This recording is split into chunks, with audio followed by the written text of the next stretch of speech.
This is my Knex Wipe ride. As you can see, it has two whip signs. This is the back. Has lights.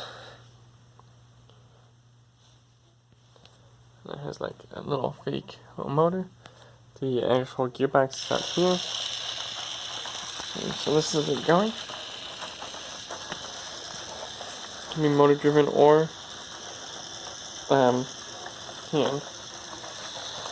Let's see.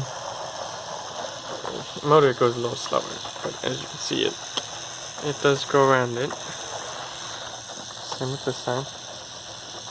And there's the drive here.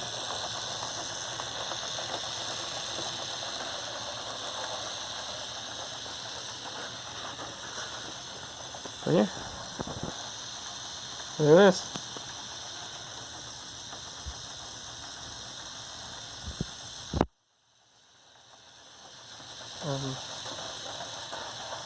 Yeah. A little side note. That's going to be my next project.